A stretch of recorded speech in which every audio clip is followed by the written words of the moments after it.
3 weeks after the battle, Commander Park Jiho stood in a room that made him deeply uncomfortable. It was the grand chamber of the Concordat, located on a space station so large it could be seen from nearby planets.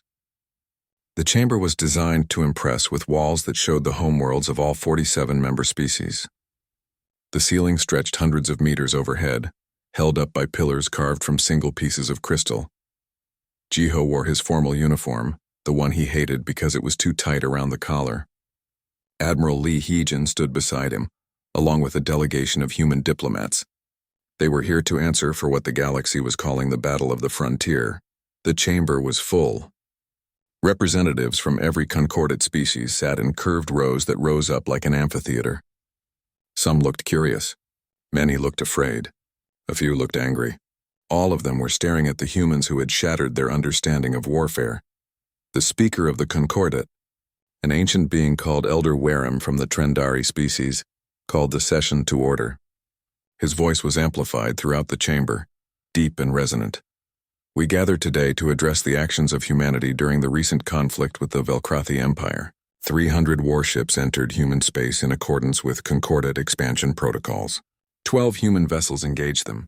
The result was the destruction of 103 Velkrathi ships and the surrender of the entire Armada. Wareham paused, letting the numbers sink in. This outcome was not what anyone expected. It has caused considerable concern among our members. Humanity, you have been called here to explain your methods. Admiral Hyagin stepped forward. She looked small in this massive chamber, but her voice was strong. Honored members of the Concordat, humanity fought to defend our homes and our people. The Velkrathi came to conquer us. We stopped them. You did more than stop them, said a representative from the Heshkul Collective, a species that looked like giant insects. You used weapons that have been banned by the Concordat for thousands of years. Kinetic weapons, nuclear devices. You fought without honor, without following the established protocols. Without honor? Hijin's voice took on an edge. We gave the Velkrathi every chance to leave peacefully. When they refused, we defended ourselves. Yes, we used weapons that the Concordat banned, but those protocols were designed for species who had forgotten what real warfare means. Humanity never forgot. Another representative stood, this one from the Velkrathi Empire itself. Jiho was surprised to see it was Commander Thrakmar. The alien commander had been brought here to testify about the battle. If I may speak, Thrakmar said. The chamber went quiet. I was there. I commanded the Armada that humanity defeated. When I entered human space, I believed we would win easily. I thought humans were primitive, weak, unprepared for real combat. He paused. I was wrong about all of it. Thrakmar continued, his voice carrying across the chamber. The humans fought with a precision and ruthlessness that shocked us. But what shocked me more was what happened after we surrendered. They could have destroyed us. Their nuclear weapons were already deployed. With a single command, they could have vaporized my entire fleet. Instead, they showed mercy. They sent medical teams to help our wounded. They sent engineers to repair our damaged ships. They treated us with respect even in defeat. The chamber erupted in conversation. Representatives argued with each other in dozens of languages. Elder Wareham called for order, and slowly the noise died down. This is the problem we face, Wareham said. Humanity has proven themselves capable of tremendous violence, but also tremendous compassion. You fight harder than any species we've encountered in millennia, yet you also show mercy to defeated enemies. You don't fit into our understanding of civilization. Jiho had been silent until now, but he felt he needed to speak. He stepped forward, his heart pounding. He was just a ship commander, not a diplomat, but someone needed to say what he was thinking.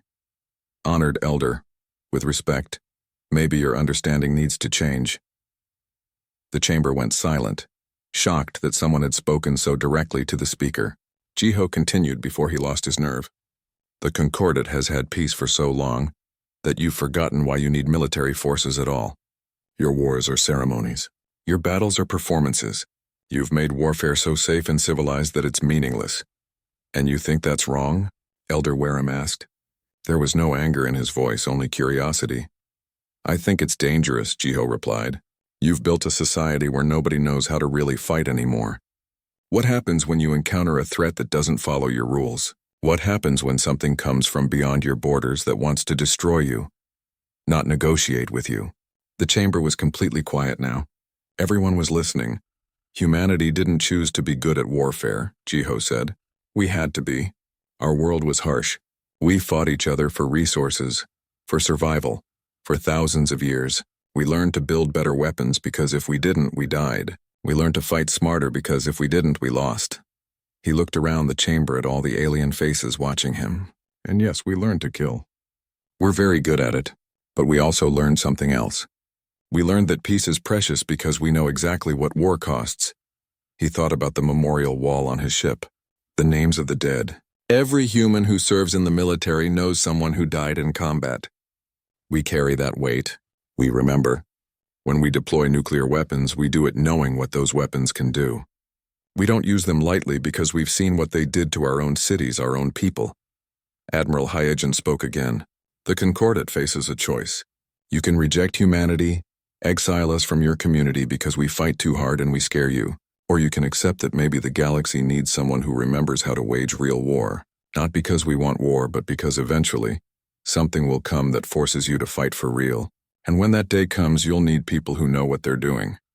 The debate that followed lasted for 3 days. Representatives argued for and against humanity's inclusion in the Concordat. Some species wanted humans expelled immediately. Others wanted to learn from humanity's military expertise.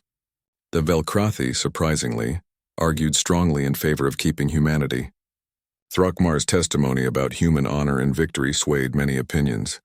Finally, Elder Wareham announced the decision. The Concordat has voted. Humanity will remain a member of our community. Furthermore, humans will be given a new role. You will serve as military advisors and trainers to all Concordat forces. You will help us remember what we have forgotten, how to truly defend ourselves. Jiho felt relief wash over him. They hadn't been exiled. Humanity would keep its place among the stars. But Wareham wasn't finished. This comes with a condition.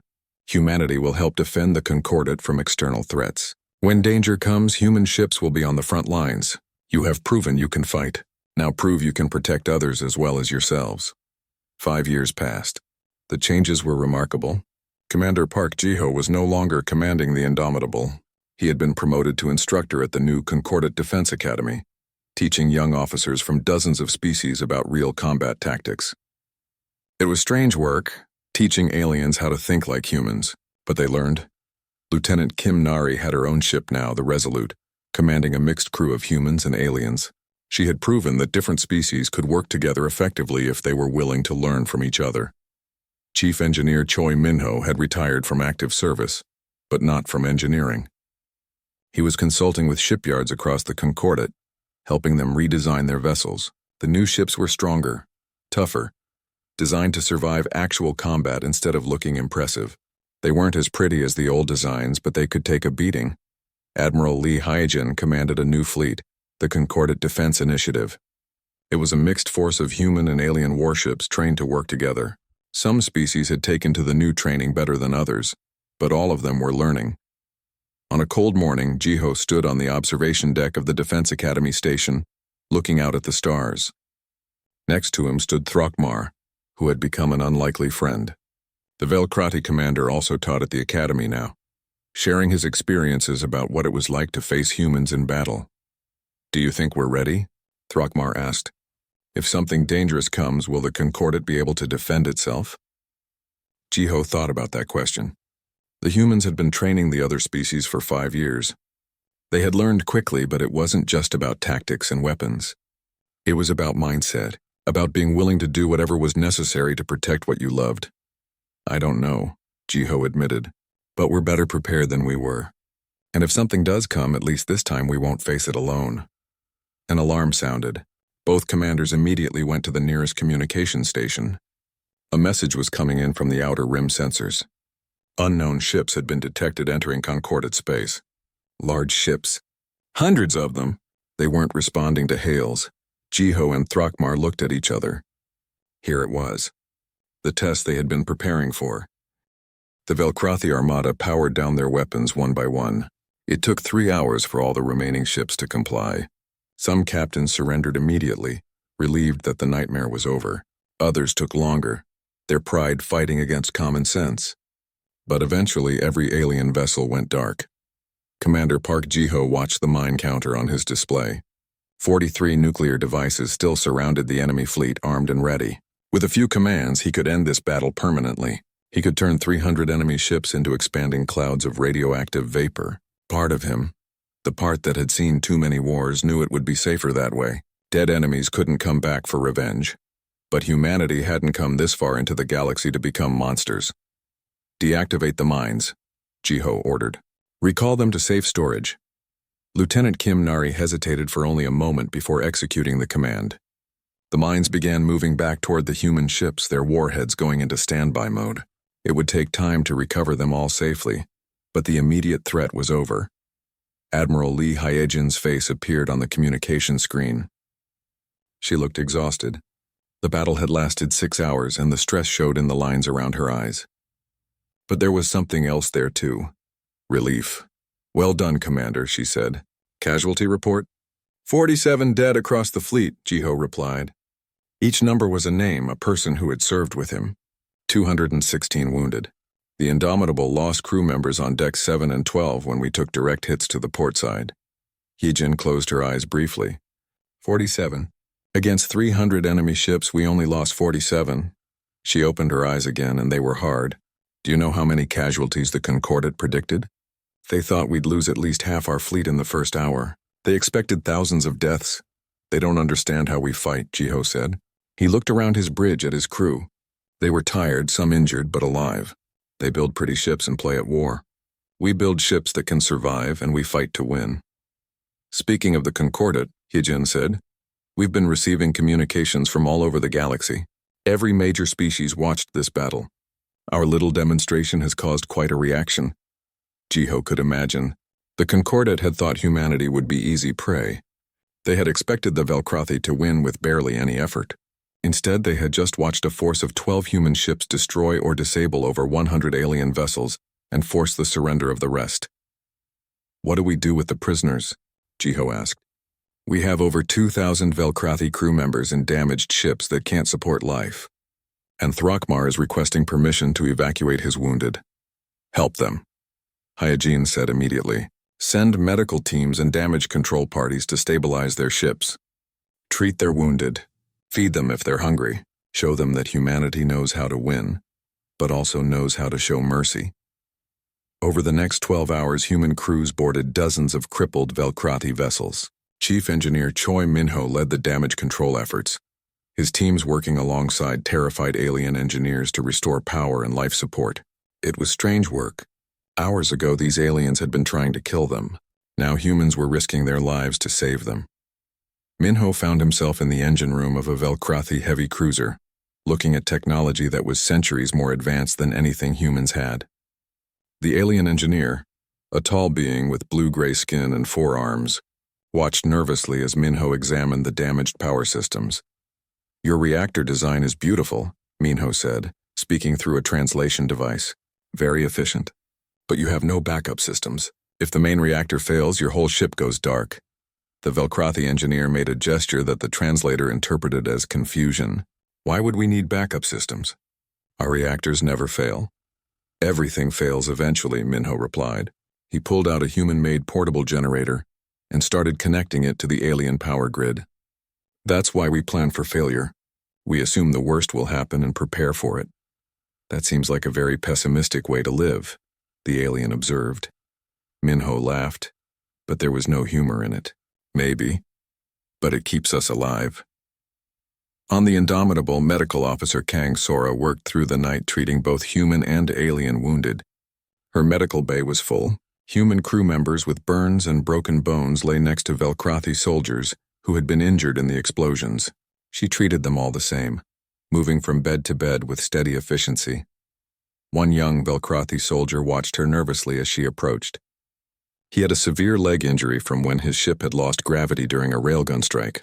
Sora smiled gently and began examining the wound. Am I going to die? The alien asked through his translator. Not if I have anything to say about it, Sora replied. She had been a military doctor for 20 years. She had treated injuries from battles, accidents, and disasters. The species didn't matter. Pain was pain, and her job was to stop it. Why are you helping us? The soldier asked. We came to conquer your worlds. We would have enslaved your people. Sora paused in her work and looked at him directly. Because you're not my enemy anymore. The fighting is over. Now you're just a kid with a broken leg who needs a doctor. She went back to treating his injury. That's another thing about humanity. We fight hard, but we try not to hold grudges. Life's too short for that. Commander Park Ji-ho walked through the corridors of his ship, visiting each section. He needed to see the damage with his own eyes. Deck 7 was a mess. A direct hit from a Velcrothi particle beam had burned through the outer hull and destroyed 3 compartments. 5 crew members had died here, caught in the blast before the emergency doors could seal. Ji-ho stood in front of the memorial wall where their names would be added. Ensign Han Yuri, only 23 years old. Chief Petty Officer Nam Taeyang, who had served for 15 years. 3 others. All with families, all with futures that would never happen. This was the cost of war. Not the glory, not the victory. This was the real price. Humanity had paid it countless times throughout history, but that didn't make it any easier. Commander? Lieutenant Nari approached quietly. She had come to find him, knowing he would be here. Admiral Lee is calling a meeting with all ship captains, and Commander Thrakmar has requested to speak with you personally. Ji-ho nodded and followed her back to the bridge. Thrakmar's face appeared on the communication screen. The Velcrothi commander looked older than he had before the battle. Defeat had aged him. Commander Park, Thrakmar said formally, I wanted to thank you for not destroying my fleet when you had the chance, and for helping my crew. This is not how I expected this battle to end. How did you expect it to end? Ji-ho asked. I thought you would surrender immediately when you saw our numbers, Thrakmar admitted. The Concordat told us that humans were a primitive species, that you had barely mastered space travel, that your weapons were crude and your tactics were simple. He made a sound that might have been a laugh. We believe them. We shouldn't have. The Concordat doesn't understand us, Ji-ho said. They've had peace for so long that they've forgotten what real war looks like. They think warfare is a gentleman's agreement, a sport with rules and referees. And humanity remembers that war is something else, Thrakmar said quietly. War is survival. War is horror. War is something to be avoided at all costs, but prosecuted with absolute commitment when it cannot be avoided. Exactly, Ji-ho replied. He respected this alien commander. Thrakmar had made mistakes, but he had also made the hardest choice of all. He had put his crew's lives above his own pride. What will you tell your people when you return home? Thrakmar was silent for a long moment. I will tell them the truth. That we encountered a species we didn't understand. That we paid for our ignorance. And that humanity is not a primitive species at all. You are dangerous, yes, but you are also honorable.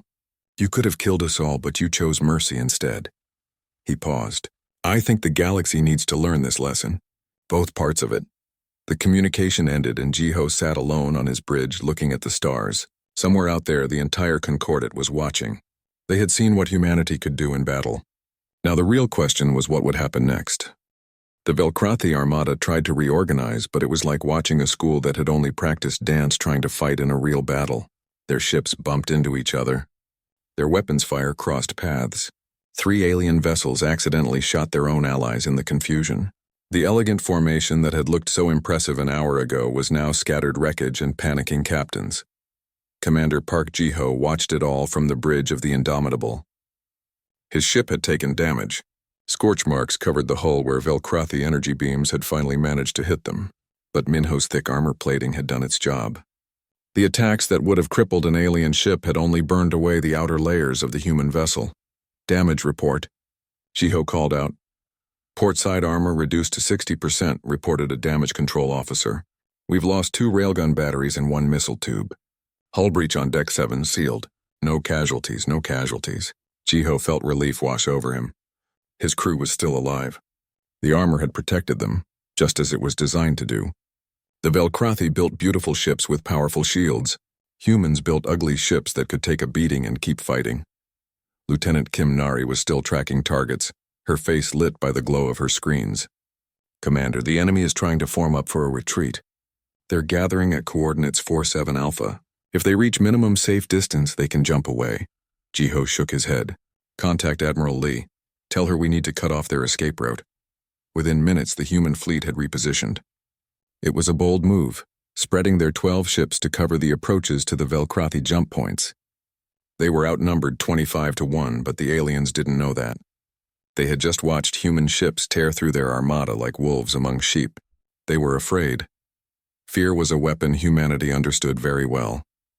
Admiral Heejin opened a channel to the entire battlefield, broadcasting on all frequencies so every ship could hear. She spoke in the concordant common language, her words clear and cold. Velkrathi forces, this is Admiral Lee Hyejin of the Human Defense Fleet.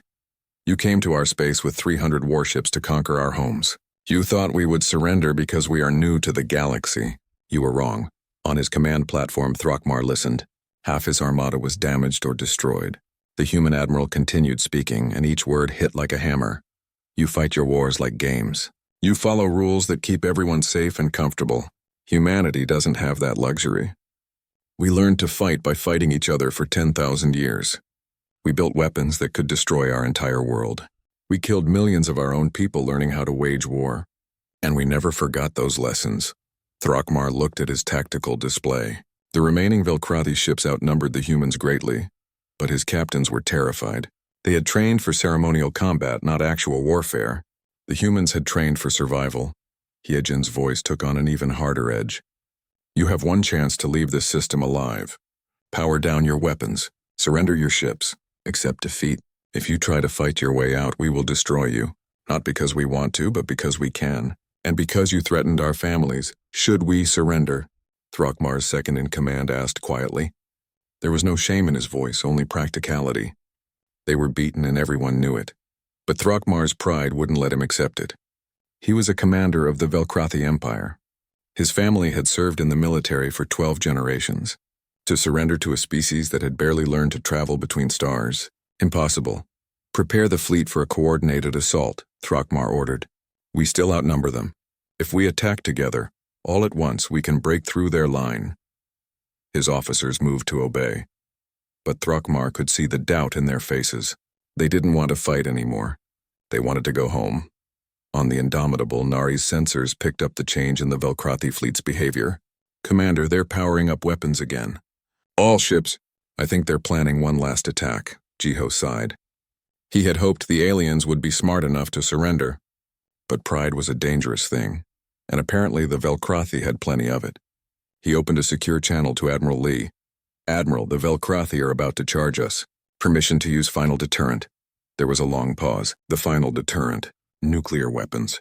The Concordat had banned nuclear devices from warfare 8,000 years ago. They were considered barbaric, excessive weapons of mass murder. No civilized species would use them, but humanity had kept theirs. Permission granted, Hyejin said finally. But give them one more warning first. Let them know what's coming. Jiho closed that channel and opened one to the Velkrathi flagship. Commander Thrakmar, this is Commander Park Jiho. I know you can hear me. Before you order your fleet to attack, I want you to understand something about humanity. On the alien command ship, Thrakmar's communication officer confirmed that the human commander was speaking directly to them. Thrakmar gestured for the message to be played aloud. 200 years ago, my species almost destroyed itself, Jiho said. His voice was calm, almost sad. We built weapons that could turn entire cities to ash in seconds. We built bombs that could poison the land for generations. We came very close to making our own world uninhabitable. And do you know what stopped us? Not morality, not laws. Fear. We became so afraid of our own weapons that we finally learned to talk instead of fight. Jiho paused, letting his words sink in. But we never destroyed those weapons. We kept them, because we remembered the lesson they taught us. Power must be respected. War must be feared. We put those weapons in storage and hoped we would never need them again. Thrakmar felt ice in his blood. He knew what the human was about to say. We are deploying nuclear mines around your fleet's position right now. Jiho continued. In 60 seconds, you will be surrounded by weapons that can vaporize your ships. Not disable them, not damage them. Vaporize them. You will have one final chance to surrender. If you choose to fight, if you try to escape, we will detonate those mines. And I will have to explain to my crew why we had to use weapons that terrify even us. Thrakmar's tactical display lit up with new contacts. Dozens of small objects spreading out around his fleet. The humans had launched them during the battle, probably from those primitive missile tubes. His sensor officer analyzed one of the mines and went pale. Commander, I'm reading a radioactive signature. These are fission devices. Each one has a yield of approximately 2 megatons. 2 megatons. Throckmar did the calculation in his head. The humans had deployed 43 mines. That was enough explosive power to destroy every ship in his armada twice over. The Velkrathi had energy shields that could protect against their own weapons. But nuclear explosions didn't just produce energy. They produced heat, radiation, electromagnetic pulses, and shock waves. No shield could stop all of that at once. "They're insane," Throckmar whispered. They brought weapons of planetary destruction to a fleet battle. His second-in-command looked at him with fear in his eyes. "What do we do, Commander?" Throckmar thought about his crew. He thought about the 2,000 Velkrathi serving under his command across the remaining ships. He thought about his own family back on the homeworld. And he realized that his pride was worth nothing compared to their lives. The humans had been right. The Concordat had turned war into a game. But real war wasn't a game. Real war was horror. And humanity still remembered that. "Open a channel to the human admiral," Throckmar said quietly. "Tell her we surrender." The Indomitable surged forward like a bullet from a gun. Inside the ship, crew members grabbed onto their stations as the acceleration pressed them back. Warning alarms screamed throughout the corridors. This was far beyond normal combat speed. This was emergency acceleration, the kind that was only used when running from a black hole or a dying star. Except they were running toward the enemy. Commander Throckmar of the Velkrathi 7th Armada stood on his command platform, watching the human fleet through his viewing portal. The humans had 12 small ships compared to his 300 mighty vessels. This would be over quickly, he thought. The humans would see the impossibility of victory and surrender. Then one of the human ships moved. Not toward the combat zone where civilized species met for battle. It was coming directly at his armada. Fast. Too fast. "What is that human ship doing?" Throckmar demanded. His sensor officer checked the readings twice before responding, not believing what he was seeing. "Commander, that vessel is accelerating at 9 times our maximum combat speed. They're not slowing down. They're on a collision course with our forward line." Throckmar felt something he had never experienced in his 30 years of military service. Fear. Real fear. That's impossible. No ship can survive that kind of stress. The crew would be crushed. "Order our forward ships to move aside." But his captains hesitated. This wasn't in the combat protocols. Ships didn't charge at each other. The Concordat rules were clear. Fleets met at the designated zone, maintained proper distances, and exchanged energy fire until one side admitted defeat. Nobody rammed other ships. Nobody flew with such reckless aggression. The human warship kept coming. On the Indomitable, Minho was performing miracles in the engine room. He had diverted power from every system that wasn't absolutely critical. Lights were dimmed, doors were locked in place, even the artificial gravity was reduced. Everything fed into the massive engines pushing the ship forward. "Commander, hull stress is at 80%. Minho's voice came through the communication system. He sounded strained but determined. "I can hold it, but if we go any faster, we'll start tearing ourselves apart." "Hold this speed," Jiho ordered. His eyes were locked on the main screen showing the Velkrathi fleet growing larger with each second. The alien ships were starting to break formation. Some were moving aside. Others were trying to turn their weapons toward the Indomitable, but they were too slow. They had never practiced these kinds of maneuvers. Nari's fingers danced across her weapons console. "Commander, we're approaching effective range." The Velkrathi are powering up their energy shields. Their weapons are charging, but they're confused. They don't know where to aim. We're moving too fast for their targeting computers. "Good," Jiho said. "Let them wonder. Let them worry." He leaned forward in his chair. "Nari, forget the energy weapons. I want railguns only. Full spread." Nari's eyes widened slightly, but she didn't question the order. Energy weapons were what the Concordat used. Plasma beams, particle cannons, laser arrays. All very advanced, all very civilized. But humanity had also kept developing older weapons. Kinetic weapons. Railguns that used magnetic fields to throw chunks of metal at incredible speeds. The Concordat thought kinetic weapons were primitive. Barbaric, even. Nari armed the railgun batteries. 20 tungsten penetrators, each one weighing 2 tons, loaded and ready. The magnetic accelerators began charging with a deep humming sound that could be felt through the entire ship. 20,000 kilometers. The Indomitable was now inside the Velkrathi formation, surrounded by enemy vessels. This close, the alien ships looked enormous. Some were 5 kilometers long, covered in elegant curves and artistic designs. They were ships built to impress, not to endure. Fire, Jiho said quietly. The railgun spoke with thunder. 20 projectiles launched in rapid sequence, each one leaving the ship at 15% the speed of light. There was no sound in space, but the Indomitable shook from the recoil. The tungsten penetrators crossed the distance to the nearest Velkrathi ships in less than a second. The alien energy shields, designed to disperse plasma and absorb laser fire, did absolutely nothing against solid metal, moving at relativistic speeds. The first penetrator hit a Velkrathi heavy cruiser dead center. It punched through the front of the ship, through every deck and compartment and out the back. The cruiser broke in half, atmosphere venting from the massive wound. 7 more cruisers died in the next 3 seconds. The tungsten rods simply ignored their shields and tore through their elegant hulls like they were made of paper. The Velkrathi had never armored their ships. Why would they? Energy shields had always been enough. Throckmar watched in horror as 8 of his ships were destroyed in the blink of an eye. How? He whispered. How did their weapons go through our shields? They're not using energy weapons, Commander. His sensor officer reported, his voice shaking. They're throwing metal, solid projectiles. Our shields can't stop them. The Velkrathi Armada erupted into chaos. Captains who had never seen actual combat suddenly found themselves under real attack. Ships began moving in random directions, trying to get away from the human vessel cutting through their formation. 2 alien ships collided with each other in their panic. 3 more opened fire with their energy weapons, but their shots went wild, missing the fast-moving human ship completely. Nari was already loading the next spread of railgun rounds. Reloading 15 seconds. Commander, we have 52 enemy ships trying to target us, but we're inside their minimum engagement range. They're not built for close combat. Then let's stay close, Jiho said. He opened a channel to Minho. I need evasive maneuvers. Can you give me lateral thrust? I can give you anything once, Minho replied. Hold on. The Indomitable suddenly twisted sideways, its maneuvering thrusters firing at maximum power. The ship wasn't supposed to move like this. It was a heavy cruiser, not a fighter. But Minho had designed the thruster system himself, adding dozens of additional jets that the original builders had said were unnecessary.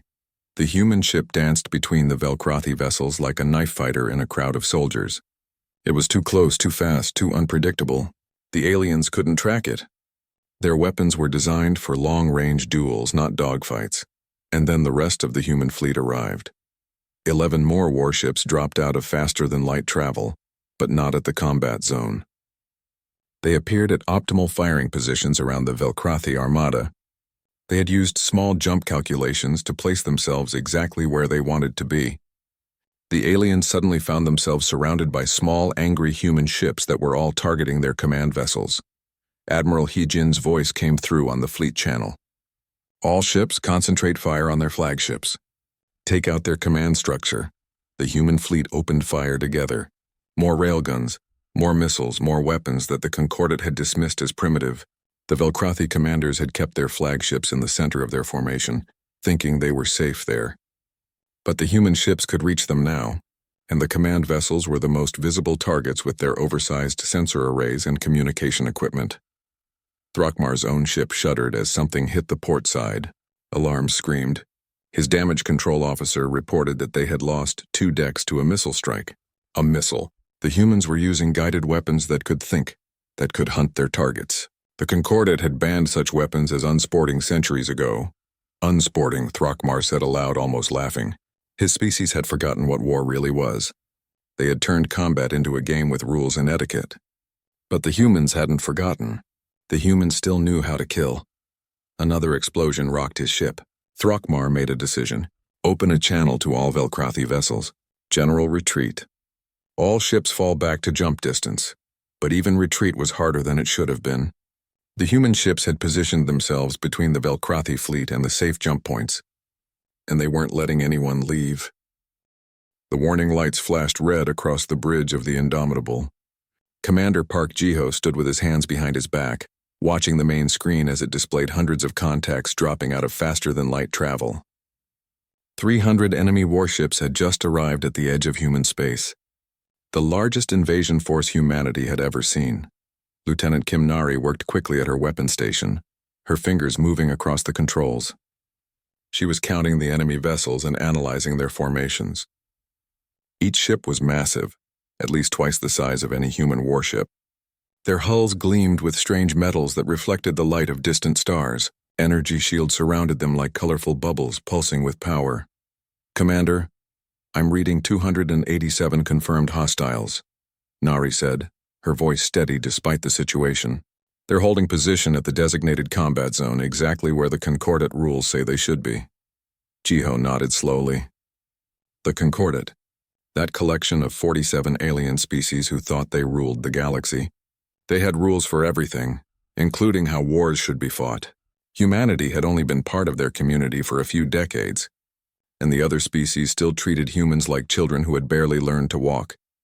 Chief Engineer Choi Minho climbed up from the lower deck, wiping grease from his hands.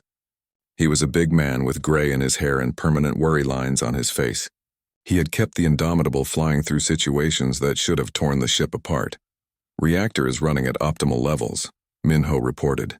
"I've got the backup systems ready to go. If we need extra power, I can give it to you, but it won't be comfortable."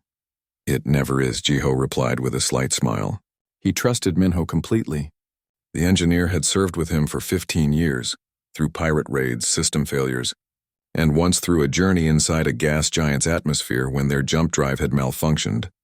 A communication channel opened, and Admiral Lee Heejin's face appeared on the secondary screen. She looked tired. The Admiral had been in meetings with Earth Command for the past 48 hours, trying to convince the politicians that this threat was real. "Commander Park," she said formally, "the Concordat has denied our request for assistance. They say this is a legal territorial dispute and we must handle it according to their laws." Jiho felt anger rise in his chest but kept his face calm. "Legal dispute? The Velkrathi are bringing 300 warships to claim our colonies. That's not a dispute, that's an invasion." "I agree," Heejin said, "but we're alone in this. I'm bringing the rest of the fleet to your position, but we only have 12 ships total. The Velkrathi have sent their 7th Armada." She paused, and Jiho could see the concern in her eyes. "Command has given us authorization to defend our space by any means necessary." Those last 4 words hung in the air. Any means necessary. Jiho understood what she was really saying. The Concordat had rules about warfare. Humanity was being told to ignore those rules.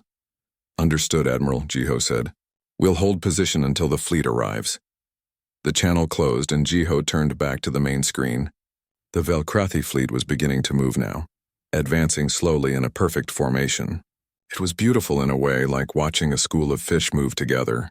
Each ship knew exactly where it should be, maintaining precise distances from its neighbors. Nari pulled up information on her secondary display. "The Velkrathi are broadcasting a message on all frequencies. They're demanding our surrender within 48 hours. They say our colonies will be absorbed into their empire, and humans will be given work assignments according to Concordat expansion protocols." "Work assignments?" Minho muttered darkly. "They mean slavery." "They don't call it that," Jiho said. "They call it integration. The Concordat has very polite words for terrible things." He studied the enemy formation carefully. "Nari, what do you notice about how they're arranged?" The lieutenant examined her screens. "They're in a ceremonial attack formation. 6 layers deep, command ships in the center, heavy cruisers on the flanks. It's designed to look intimidating, but not to fight," Jiho finished. "They're showing off. They think we'll see that Armada and surrender immediately." He walked closer to the main screen, studying each ship. They've probably never had to actually fight someone who didn't follow their rules. Over the next 30 hours, the rest of the human fleet arrived. 11 more warships, each one smaller than the Velkrathi vessels, but built differently. Human ships were ugly compared to the elegant alien cruisers. They were boxy, covered in armor plating with weapon systems that looked bolted on as afterthoughts. There was no attempt to make them beautiful. They were made to survive. Admiral Heejin's flagship, the Defiant, took position at the center of the human formation. The Admiral opened a fleet-wide channel. "All ships, this is Admiral Lee. The Velkrathi think they can take our homes because we're new to the galaxy. They think we don't know how to fight real wars." Her voice was cold and hard. "They're wrong. Humanity has been fighting wars since before we discovered fire. We've fought each other for 10,000 years. We know what war means. We know what it costs." Jiho felt a chill run down his spine. He thought about Earth's history. The ancient battles with swords and spears. The world wars with their millions of dead. The nuclear weapons that had nearly destroyed human civilization. Every species in the Concordat had eliminated war from their own planets thousands of years ago. They had forgotten what real combat looked like. Humanity had never forgotten. The Velcrothi are following Concordat warfare protocols. Hyjin continued. They expect us to do the same. They expect us to meet them in the designated combat zone and exchange energy fire at long range until one side surrenders. They expect a civilized battle. She paused, and when she spoke again, her voice was filled with grim determination. Show them what happens when you threaten humanity's children. Show them what we really are. All ships prepare for combat on human terms. The channel closed. Jiho turned to his crew. They were all watching him, waiting for orders. These men and women had families on the colonies that the Velcrothi wanted to take. They had children, parents, friends.